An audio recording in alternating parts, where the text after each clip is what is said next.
I was ready to go back to Taiwan. But I realized I learned a lot during the process of talking to these companies. So I reached out to Farmers Magazine CEO again. I said, hey, I learned a lot from your competitors. Do you want to know what they are working on? She said yes. So I put together a business plan. This is what your competitors are doing. This is what, based on your customers say, I think you should be doing. And I think you should hire someone who has a marketing background, media backgrounds, and ideally not very expensive because she's just out of college. And I know someone. Her name is Anya Cheng. Welcome to Future Fit Leadership, a podcast for emerging, experienced and executive leaders to build community, grow capability and future focus their career pathways.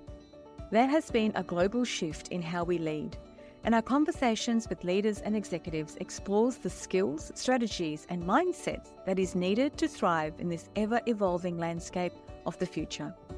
So whether you are a seasoned executive, an aspiring leader, or simply curious about the future of leadership, we are here to give you practical insights to unlock your potential, change the status quo, and break open our assumptions on how work works. Produced in partnership with Future Leadership, a capability ecosystem for boards and executives, Future Fit Leadership is your place for bite-sized learning for executives hungry to make a change. Hello and welcome to Future Fit Leadership. I hope wherever you are listening to this podcast, you are well. Today, I'd like you to meet someone whose story isn't really about technology, AI, or startups. It's about courage, because courage isn't always loud. Sometimes it looks like a young woman in Taiwan asking questions in a classroom where questioning wasn't encouraged. Sometimes it looks like leaving behind a successful career to move to a country where you barely speak the language. And sometimes it looks like hearing no over and over again, yet deciding that no is simply an invitation to find another door. Our guest today is Anya Cheng.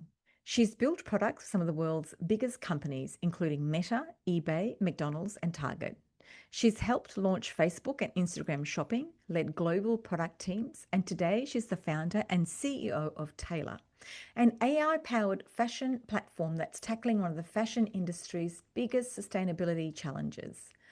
But what fascinated me most wasn't the scale of her career, it was the mindset behind it. This is someone who started the first student club at her school simply because she couldn't understand why one didn't exist already. When she couldn't get a job offer after graduating in the middle of the global financial crisis, she didn't wait for someone to hire her. She researched competitors, wrote a business plan for the company she wanted to work for, and convinced them to create a role for her. Throughout our conversation, you'll hear themes that every leader can learn from: curiosity over certainty, resilience over perfection, and perhaps most importantly, the idea that leadership isn't about becoming the smartest person in the room. It's about becoming the person who helps solve the problem everyone else is trying to navigate. There's also a beautiful thread running through this conversation about what it means to be an outsider. As a migrant myself, I found myself relating to many of Anya's experiences.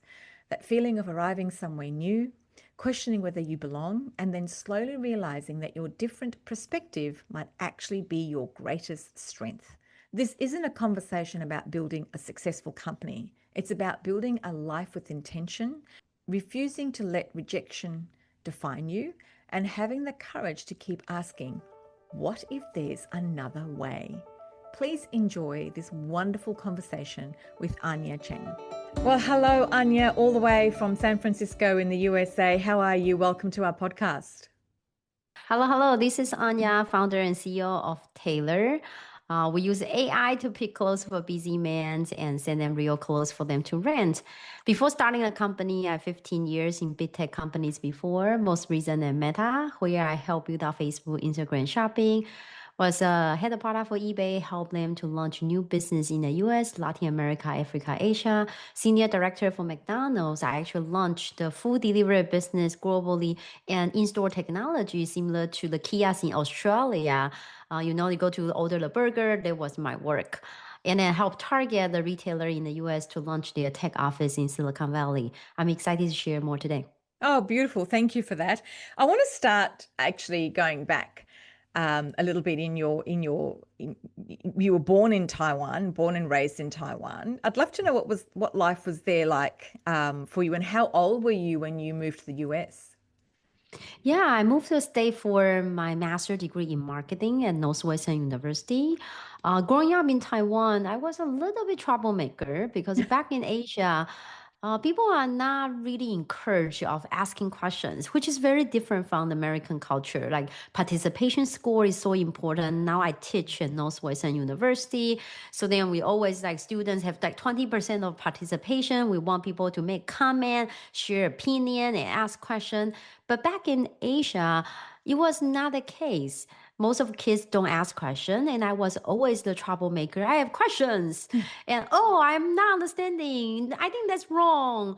So I remember at high school, I want to participate in joining a club that is relevant to marketing and communications, but I realized there was no clubs there.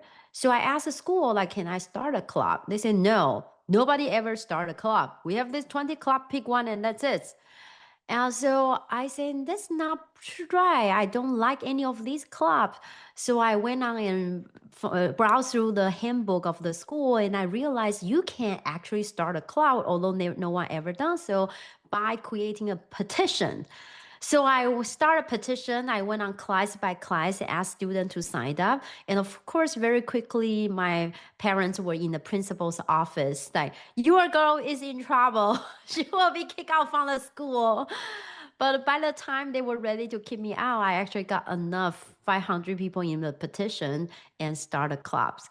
And since then, the club continued thriving and now still one of the biggest club of the school. And it become a norm. Everybody starting a clubs.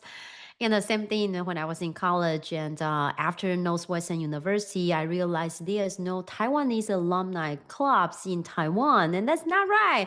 So I did it again. I've reached out to different professors because their email just on the website, easy to find them. And then each school's professor, I find Northwestern University Alumni Club, inviting them to join the club, refer people who were in their classes, and now it become one of the strongest club in the world. So, what was the motivation to move to the US? Was it just to go to university, or was it because culturally you felt that, Taiwan wasn't going to deliver what you wanted? No, I was really happy at the time. I was actually a reporter as a first job after the college. And it was in the era where reporter and media companies still thriving. So I actually covered City Hall. So when I went to a school, actually the Taipei mayor actually wrote my recommendation later. So that's what the honor. So for people who are 20 years old, there was an amazing job that you can talk to mayors and Fortune 500 company CEOs and even very different paramilitaries and just business persons or just like or even random all kind of different educations of backgrounds people. So I was very proud at the time. I didn't know that I know very little. So at that time, there was a largest newspaper in Taiwan called Apple. So it's a little bit like Murdoch over there. So it was everybody knows Apple at the time. Nobody know Apple computer actually in Taiwan. It wasn't well known. Nobody uses it.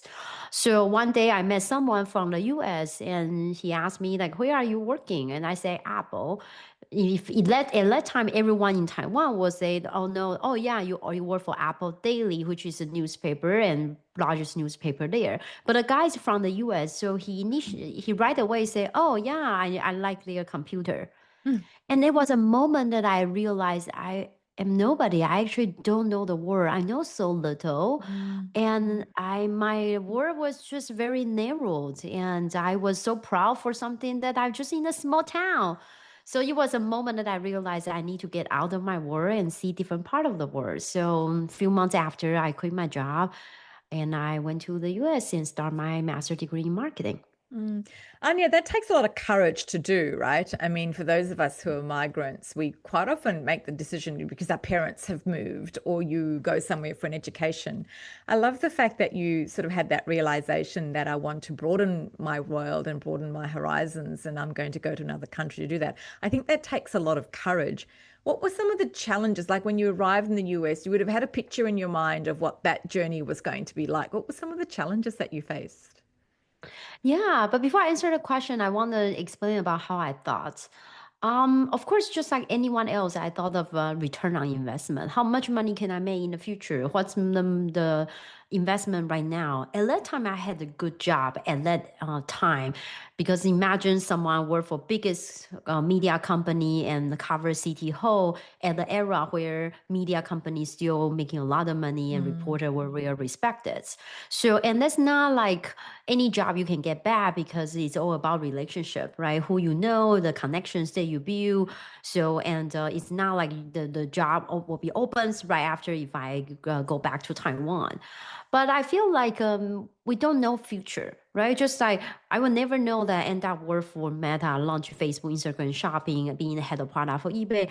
We couldn't imagine we cannot imagine the future. So if you are calculating the ROI, the return is unknown. The investment is your current job. So for sure, however you calculate it, the ROI is going to be negative because you don't know the future, which is zero. But if I didn't give up what I had at the time, I would never know that I could make 500,000 per year. And we're leading a large team in Silicon Valley. We're doing things like in technology or in AI. I will have no idea that I could do any of this. So when I came to the US, of course, it was extremely challenges. As a reporter, I didn't know English well. I remember I walked into a professor's house and I point at the swimming pool. My English was so bad that I thought the swimming pool called ocean. So I was like, ocean, ocean, ocean, ocean. And I remember I couldn't understand anything in the class. But American classes require participation score. So how would you participate if you knew nothing and didn't understand anything? I will write down question in advance, because you can read the textbook, right? Like dictionary. At that time, there was still dictionary. There was dictionary. You can still understand the textbook by using dictionary. And I wrote down the question that I have, and I listen to the keyword. Professor, I have a question about return on investment. And I start reading out loud my question. Of course, I didn't understand what professor was talking about in terms of answer, but who cares? I got my participation score. And that's how I survived in those 2 year and a half. And when I graduated, it will happen to be in 2008. When Lehman Brothers went bankruptcy, there was no job anywhere in the US. So I remember I went outside the building from other school. And as soon as their recruiter came out of the building, I would send them my resume, because I wasn't even get on the campus recruiting for my own departments. So I wait in history schools, chemistry schools, MBA classes, and all different schools. They all have a campus recruiting, right? And the recruiter will work for a certain company that for sure, at least there's one job that I'm relevant. So I send them my resume, and the ambushing recruiter didn't get me any job. One day, a professor said, "This is not right, Anya. You need to do networking." Americans, we call networking, which means you're going to need to find someone can refer you someone. But I didn't know anyone. I'm from Taiwan. I know nobody in the US. It was first time in the US with my two luggage. That's not true. I know professors. They don't know me, but I know them. So I knock on the door for every department's professor. Hi, I'm a student from the marketing department. This is my resume. I know you used work for Unilever, and I found this job is there, and you still know someone there on LinkedIn. Can you connect me to the person? I didn't get any job. But one day there was a professor say, "I cannot refer you to anyone. I don't know you. You are not my student. But there's a panel speaking event tomorrow that we need more students. Can you bring 10 more students?" So I went, I listened, I didn't understand anything. In the end, I reached out to the speaker, say, "Hi, I'm a student here. Can I talk to your company's recruiter? I'm interested in this job." Of course, I didn't understand what she was talking about because my English was really bad. But she said yes. She sent me to a recruiter. I got an interview. As I finished the interview, is a farmer's magazine company. I walk out the building, I see magazines on the wall. I knew this is my company. It was a magazine company. I used to be a reporter. They are looking for a marketer, and I have a master's degree in marketing. Few weeks went by, I follow up with a recruiter. "Hello," she said, "stop calling me." I was laid off. The recruiter was laid off. So I said, "You have nothing to do. Do you want to grab a coffee?" She said, "Yes." So we had a coffee. She told me a lot about the company, who was a decision maker, who was a customer, who was a challenger. And she also gave me one tip. Have you heard of New York? New York and LA are bigger cities in the States, bigger city, more job, like Melbourne. Mm. So I went on a trip for 2 months, meeting with tons of people, and I cold calling different newspaper. I bought newspaper from the street. It usually say publisher name so and so. If you want advertising, call this number. So I start calling. I'm looking for Mrs. Smiles. Yeah, and then eventually I actually met with all of the big media company C-level executive, but there was no job. I went back to Chicago. I was ready to go back to Taiwan. But I realized I learned a lot during the process of talking to these companies. So I reached out to Farmers Magazine CEO again. I said, hey, I learned a lot from your competitors. Do you want to know what they are working on? She said, yes. Before I went, I wrote down a business plan. I interviewed their readers, their advertiser. You can easily find them on the magazines, right? Advertiser number, call this number. So I interviewed them, and I remember I did interview their recruiter, former employees. So I put together a business plan. This is what your competitors are doing. This is what, based on your customers say, I think you should be doing. And I think you should hire someone who has a marketing background, media backgrounds, and ideally not very expensive because she's just out of college. And I know someone, her name is Anya Cheng. My English was really, really bad. So she asked me, do you want to be a contractor? Not sure what people call in It's the Australia, same but thing. I Yeah. say yes. But I said yes. I didn't know what contractor mean in the US. I said yes. I went home. I Google contractor, and it have list of a plumber came out, and I didn't know why she want me to be a plumber because in the US a house contractor, people fixing the plumbing, is also called contractor. But that's how I got the first job in the US. Anya, that's an amazing story. And I mean, I think the listeners will be feeling the same way that I am. Your ability not to accept no and to just keep knocking on doors until somebody opened, and the actual idea and the challenges that you face, but the idea to actually go back to that magazine and say, I know what your competitors are doing. What an incredible way to get the CEO to have a conversation with you. Well done. That's good. Some great lessons in that for everybody.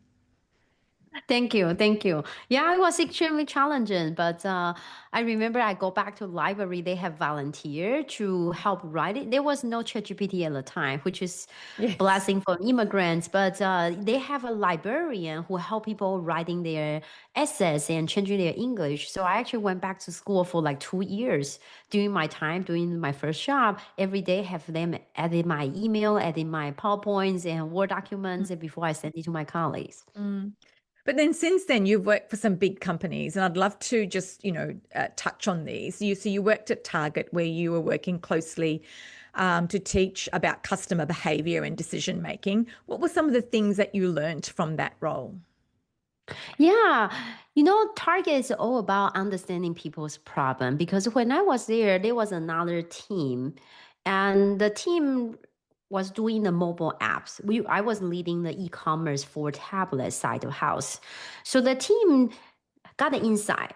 The insight was mom sometimes go to Target, which is similar to Walmart, but a little bit nicer and easy to shop. So mom go to store and sometimes they forgot one thing. Like I need to buy a milk and I got home and realized where's the milk?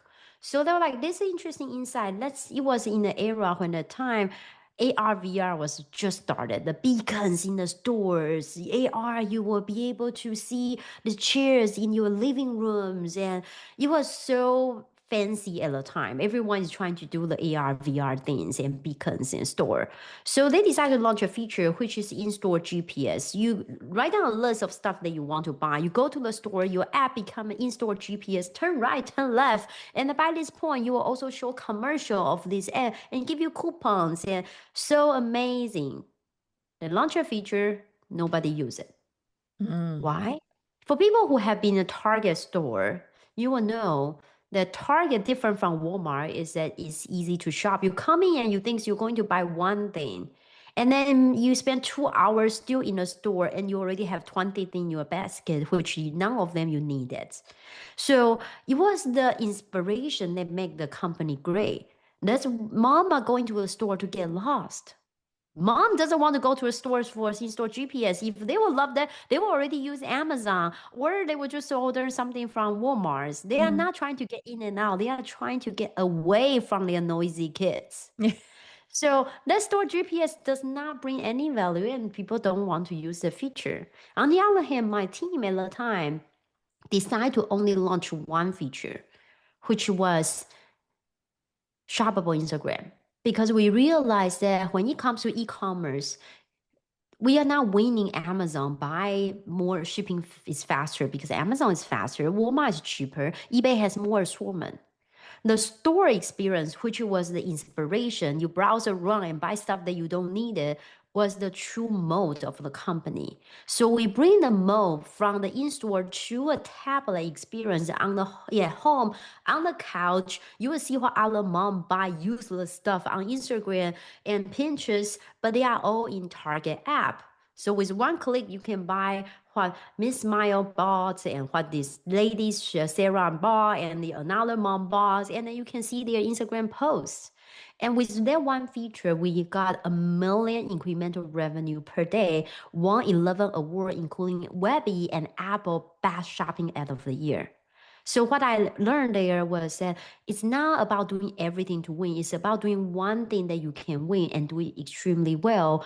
And that's how we see people. Like Curry has a really good three-pointer. LeBron has really good defense, right? So Apple and Android are both great phone technology, but they are very different. And that's one thing that very well to help them stand out and eventually win the market. Mm. And then you went to Facebook, where you were operating at the intersection of social behavior and commerce. What did that teach you about how people actually use technology? Oh, at that time, I brought internet to countries that didn't have internet for my first role. So I went on like Nigeria, Kenya, Tanzania, Uganda, and southern part of India. And my second role there, I was launching Facebook, Instagram shopping. I think so. What really taught me was people at that time will be curious, like, Anya, you're Taiwanese. Where? How do you know what Nigerian wanted? I didn't. I don't. But that's what forced me to do what marketers supposed to do, what product managers supposed to do, which is not assuming you are the customer. Is deeply understand your customer's needs.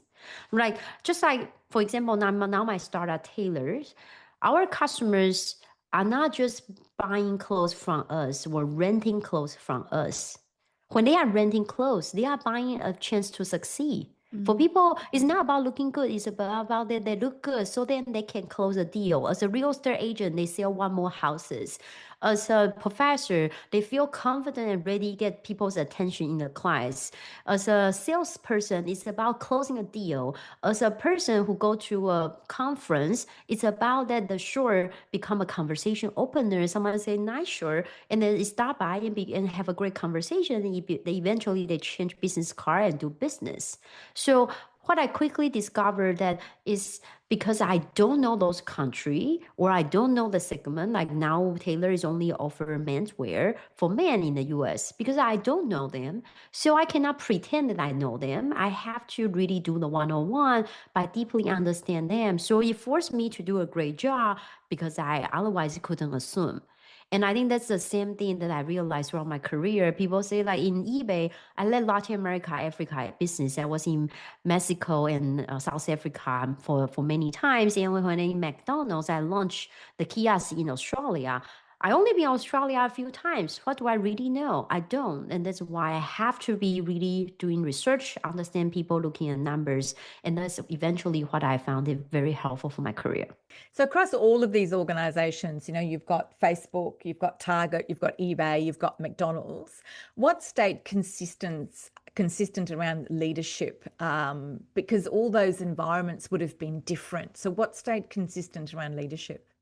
Uh, I think it's one thing is that people who end up stand out are not people who are very good at their specific department. Like I'm really good in marketing, so then I became a better marketing boss. I'm really good in technology, so I became a CTO. That's not true. Like that's not true. That only true when it goes through like maybe first manager level, like junior manager level. It never true when you're growing up. people don't like marketers or technologists or also in the executive table. People only want problem solvers on the table. When I was a junior marketer, I want people to pay attention to marketing because marketing tend to be a afterthoughts. After we launch amazing technology in tech company, Anya come in and go promote our Facebook shopping. What I was trying to promote was no, you guys should include marketers at the beginning, invite me to important meetings, put me on executive to round table. Nobody cared. Until one day I changed your mindset.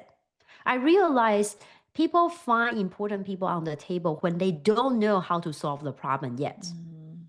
They know like, hey, we have Facebook customers getting older, or Taylor is we are a startup. We only have been 3 years old, so we don't have tons of customer, or we have 100 different fashion brand, but we need more. We don't know how to solve it. We can solve it by doing more partnership with brand. We can solve it by doing better branding in marketing. We can solve it by having better technology. People will share the AI shopping experience for AI stylist experience to other people. But there are many ways to solve the problem, but people don't bring the executive to the table because they're professional, because they don't know if that professional can solve the problem yet. They just know we have a problem and someone who are problem solver come and help us to solve the problem. So once I stopped being a marketer, I got on that table because I stopped saying that we need to do more marketing. We need to do more marketing. Nobody care. People don't want to invite you because people will know you want to say, please do more marketing. People invite me because they know that I am there to solve the problem. But don't worry, because I'm a marketer, I was a data scientist, I was a head of product. So my solution will be naturally, I thought of how about we do a better client checkout? How about we launch Instagram shopping? How about at Taylor we use AI to pick clothes for men? Naturally, because I know product, I know technology, I know marketing, so I will come up with solution that's in that field. And eventually, your team still get a credit, but not because you are good in that area. It's because you try to forget that you are a marketer or data scientist or EA or whatever your role is. You are just there trying to solve the problem. And in the process of that, where you have that mindset shift of I'm here to solve a problem. So, what is the problem I'm trying to solve? Did you find that they looked at you or considered you because you were very good at what you did? I think they look at me because they know that I will be selfless. Just like we talk to an insurance agent, not mostly not because we want to buy an insurance, because we have certain problem. Like, oh, I'm ready to go on do a health exam. I probably should do an insurance. So in case something came out, right? It's not because I want to buy an insurance. It's because there was a problem that I'm trying to solve.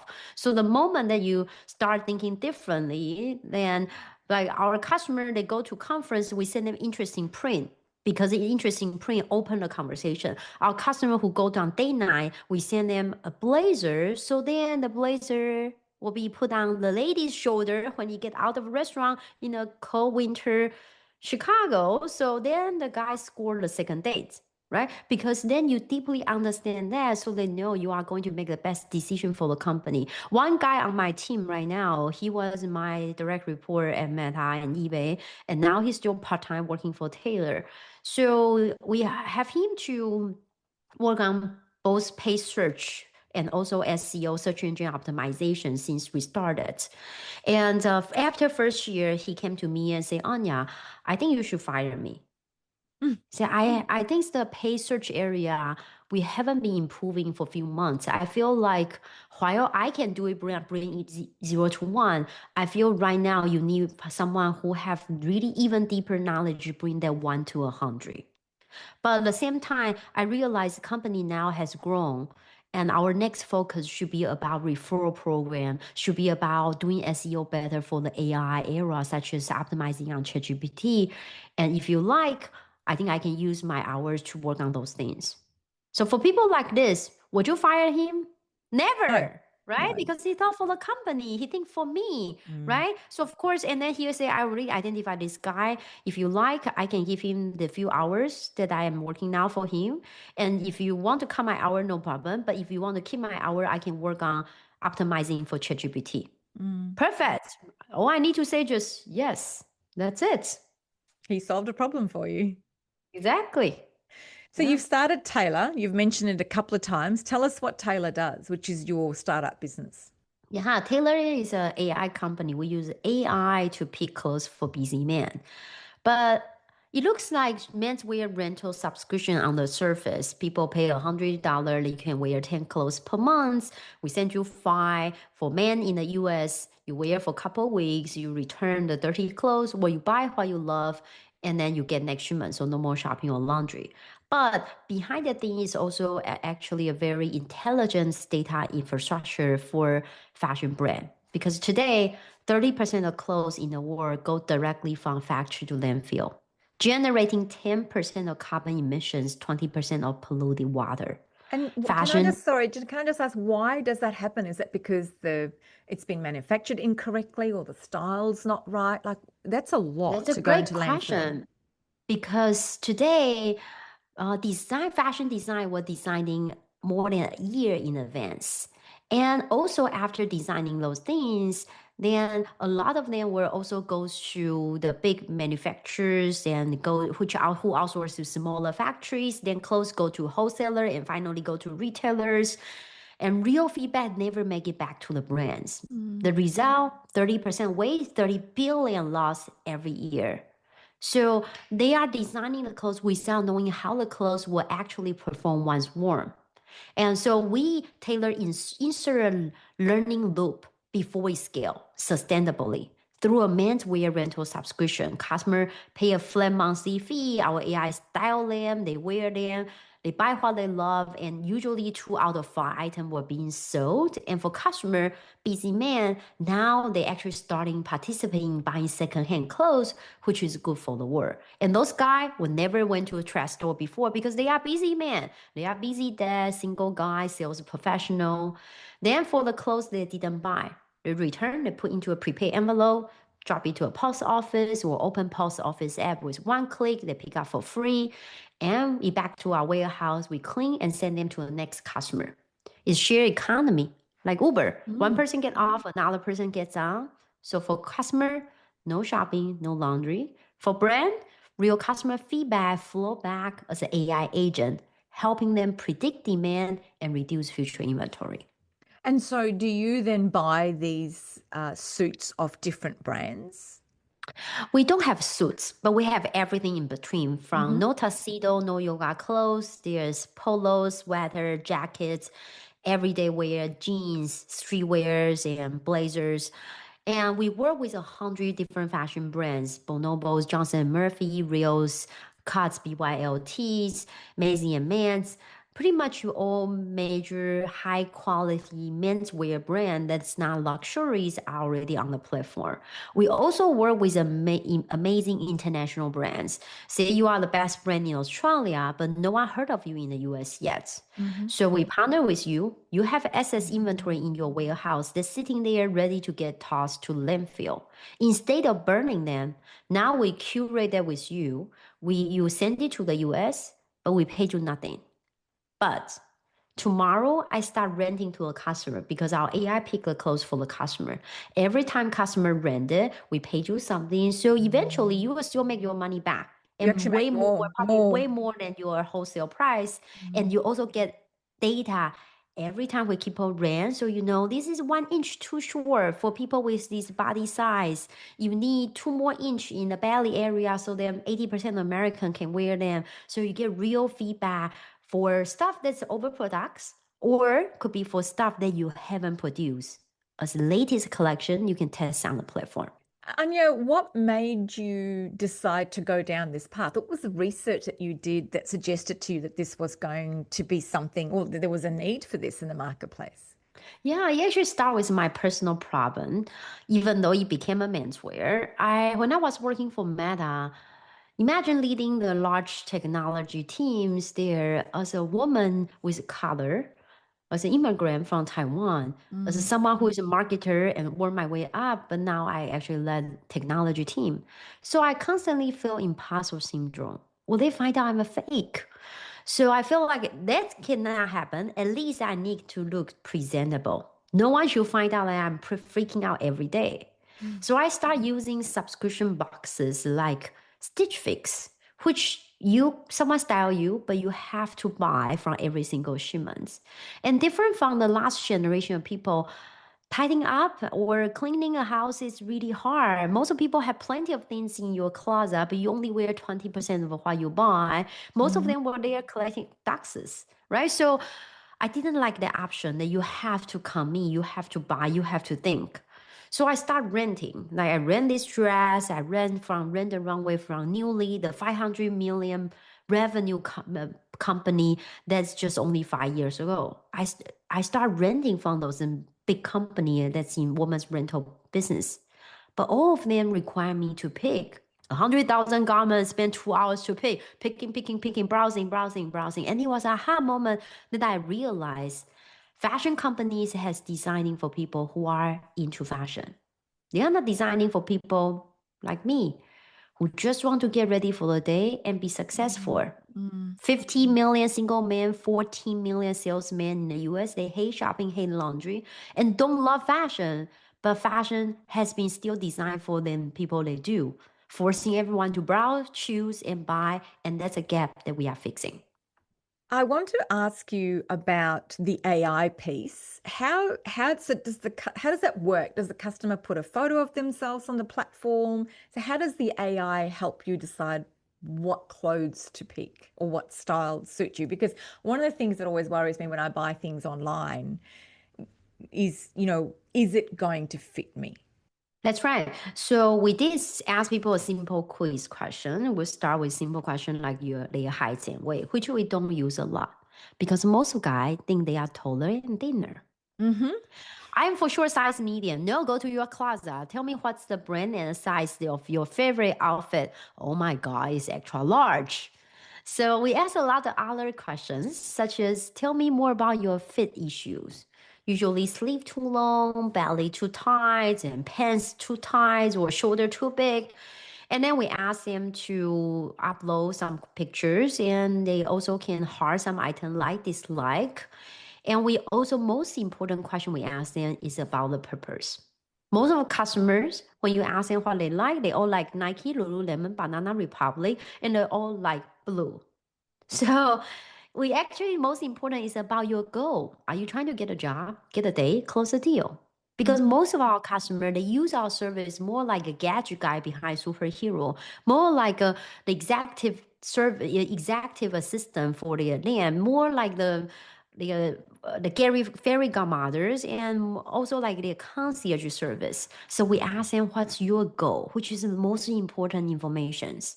Then we use them and our customer get 15 minutes consultation call over Zoom if they want to talk to a human stylist. And all of those information feed into our AI agent.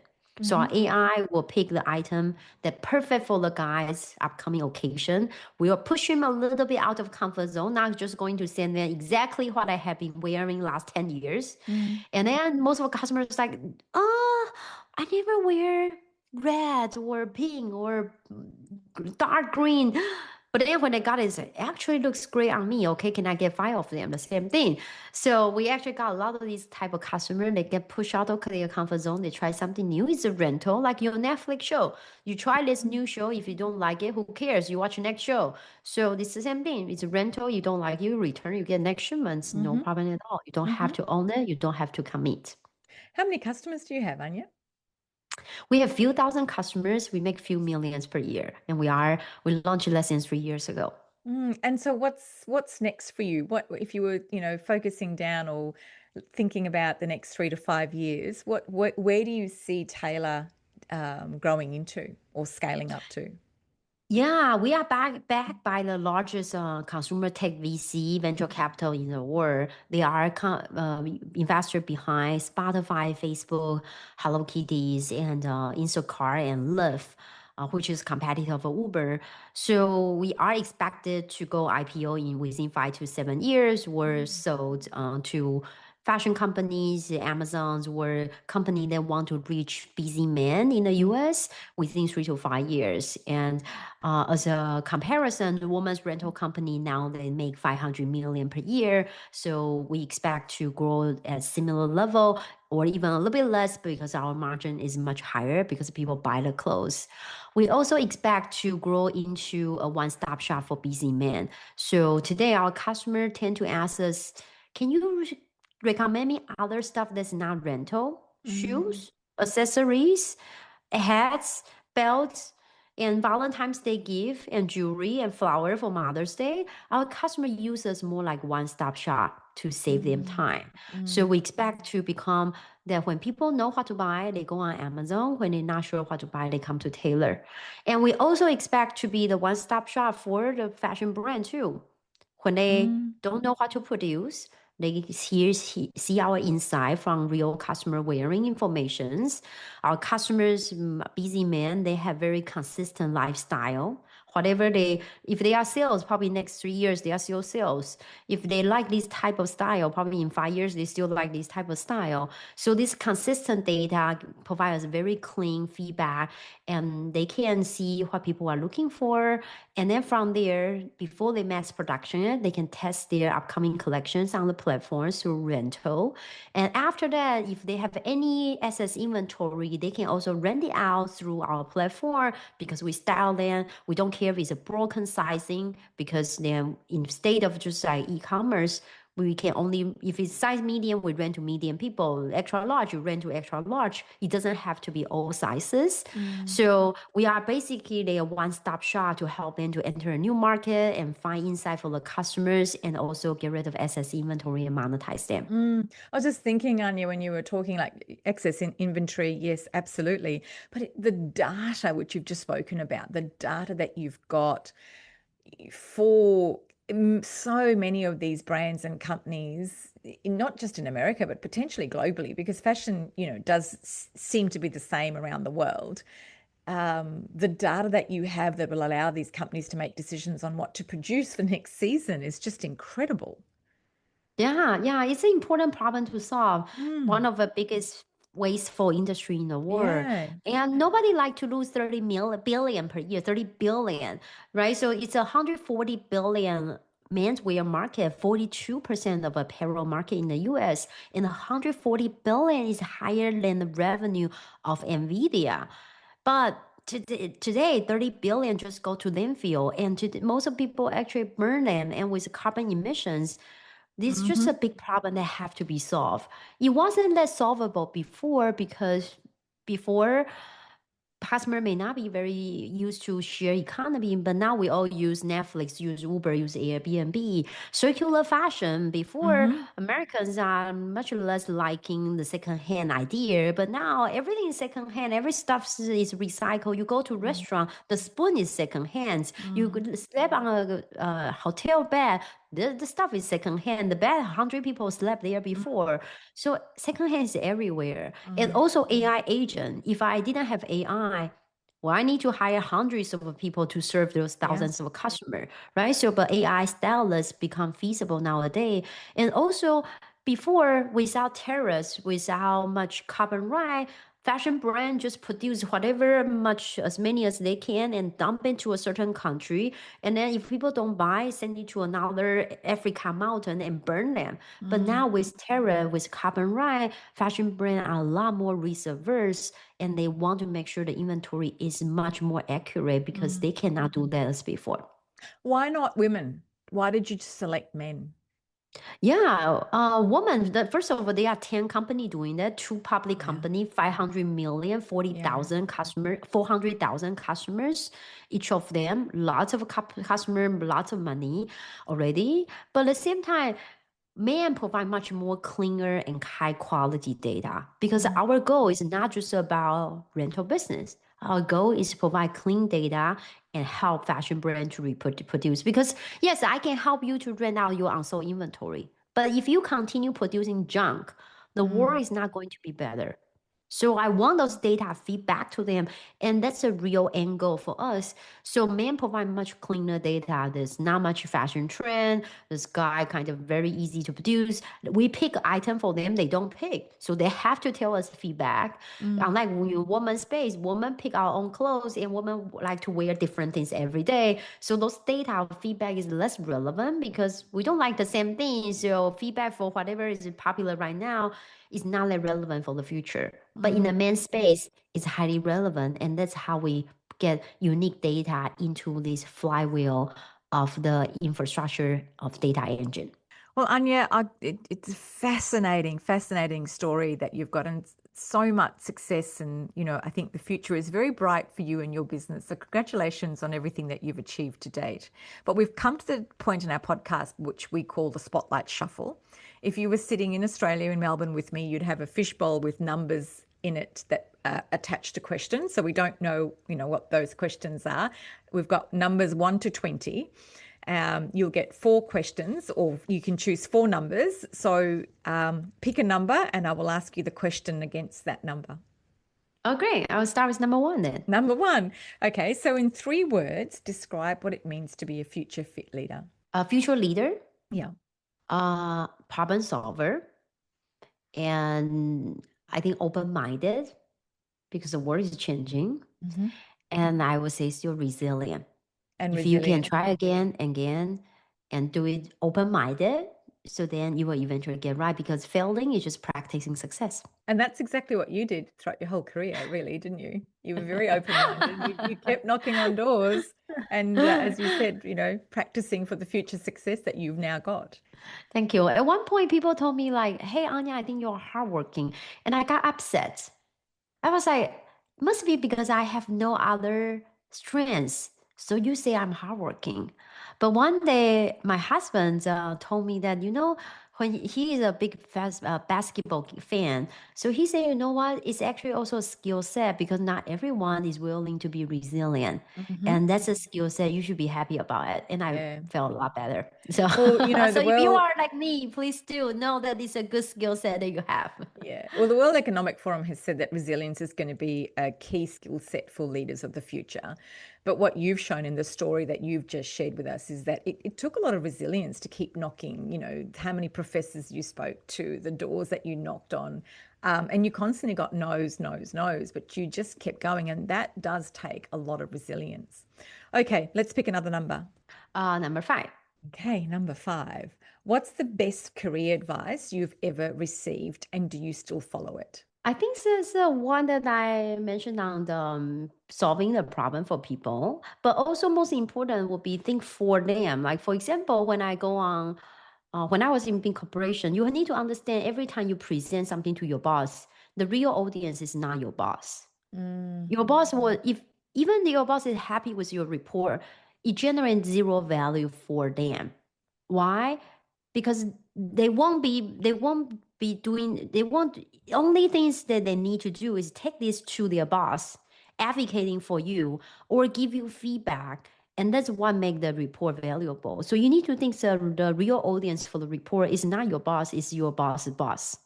So try to put yourself in their shoes, and that's what you make you successful. Like Mm.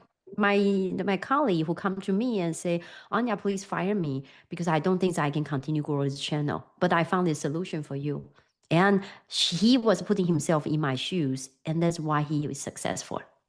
Very good advice. One more number. Number 7. What's the hardest part of leadership no one talks about enough? When I was an earlier manager, I was trying to be buddy buddy with my team. I try to make them like me, and I care about if they have their kids going to school, I care if they have enough sleep. These all matter, but they are not matter. Because end of the day, if your team is not winning, they won't be really happy. Mm. Look at that. It's like if you are NBA championship coach, yes, you care. Maybe you don't yell at your team. Maybe your teams are all happy. They love each other. They have like family, but they lose games every year. Were they really happy? They won't. So I think eventually leader is about that who can lead a team and win. and identify the right person on doing the right job using their strengths and make them working as a team. Just like all-star game is not very good, but a championship game is very good. So your job is to put the puzzle together and then make sure they are solving customers' problem and use all of their strengths. So we tend to talk a lot about kind of how we helping them doing things, but the hardest part is that as a leader, how you really lead a team to win, because that's what really matter and help them to be happy. For a company who are all laying off people, no matter how much you care about if they have lunch, nobody's going to happy. And the company laying off people because they are not having enough revenue from the customer, because they are not solving the problem for the customer. Your last number. Number 10. What have you changed your mind about in the last 5 years? Yeah, when I was working for big companies, I think what is really important. If I go to a conference, it got to be good use of my time. That I'm looking for a vendor, I'm learning something, or I'm meeting someone, I'm looking for a new job. It's a very specific agenda. I write on the go and I go do it.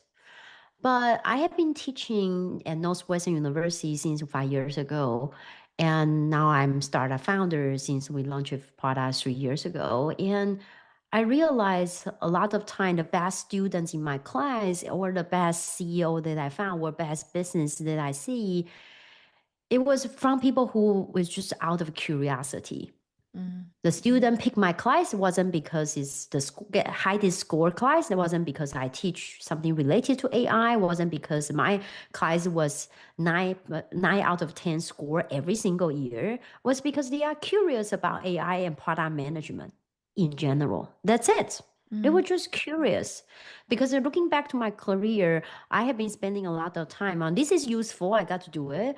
But after becoming a startup founder, opportunities everywhere. I realized that I should have spent more time learning more about startup or talking to different founders or being investors earlier in my career. Then I will know a lot more about startup. But because when I was a big company, I wasn't thinking about being a founder. So who cared? That's not useful. I shouldn't meet all of those founders. I shouldn't know. I shouldn't invest. I shouldn't know about what's going on in the startup industry.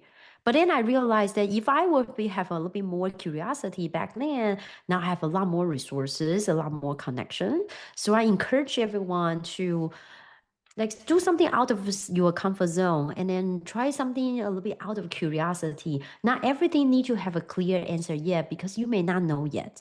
But all of those things will eventually become very useful resources for you. Like my first job as a reporter, I can tell you I'm still using my skill as a reporter, because not afraid of unknown is the biggest skill set of a journalist, which I'm still using today every day as a creating solution for the world of unknown.